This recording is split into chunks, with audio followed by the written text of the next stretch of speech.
Hey,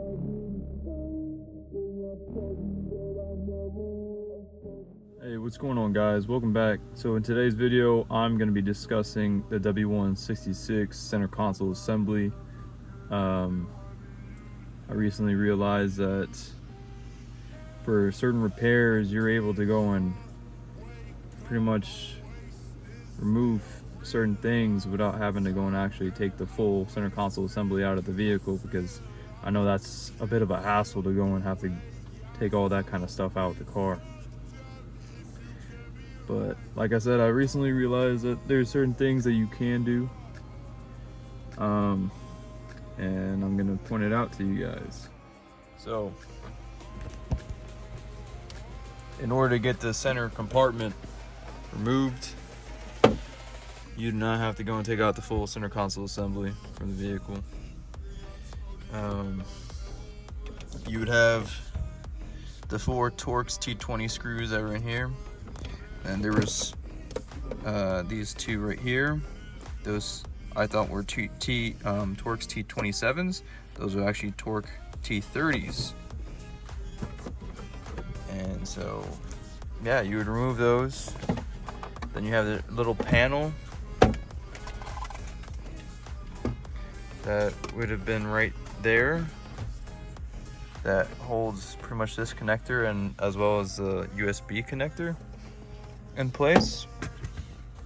You would go ahead and remove those, and then you should be able to go and access this screw here. Let me see if I can focus this. Come on. No? Okay, well, pretty much the screw is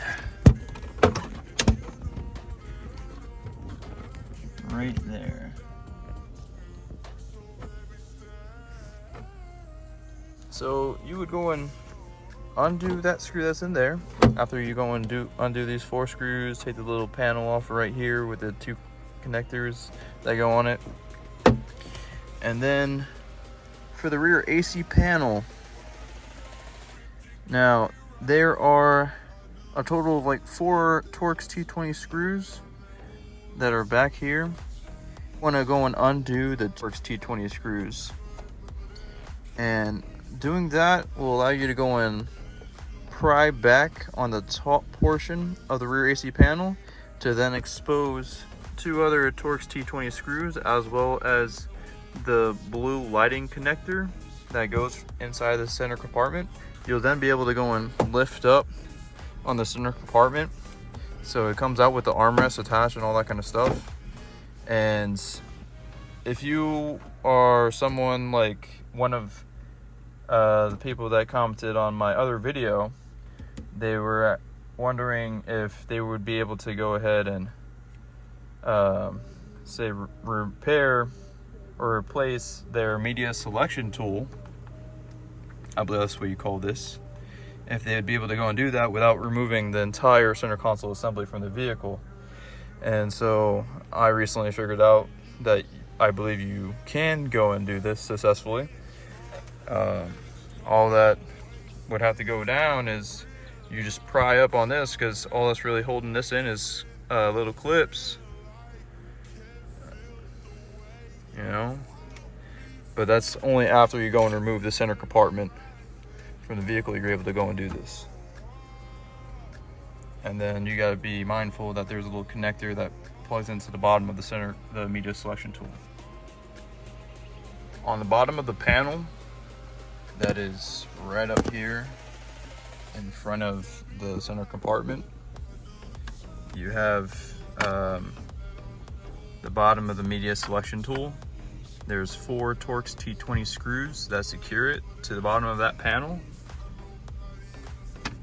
So for that one person that went and commented on my other video wondering if they needed to go and remove the entire center console assembly, well, I hope you are finding this video to be helpful for you, and hopefully you get everything sorted out.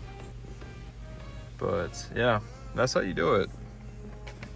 And then you would just go ahead and do all the steps in reverse. You know, you want to go ahead and put the two Torx T20 screws back here on the top, plug the lighting connector back in up here, all that kind of good stuff. So I hope you guys found this video to be helpful. If you did, you know, smash that like button. And if you haven't subscribed already, feel free to subscribe. You know, I'll try to put out some more videos to go and help you guys out with, you know, repairs that you're questioning, whether you need to take it to a dealer or if you could just do it yourself, because the dealers just, they charge a lot. So, you know, try to save you guys some money. But anyways, I hope you guys have a good day. Take it easy.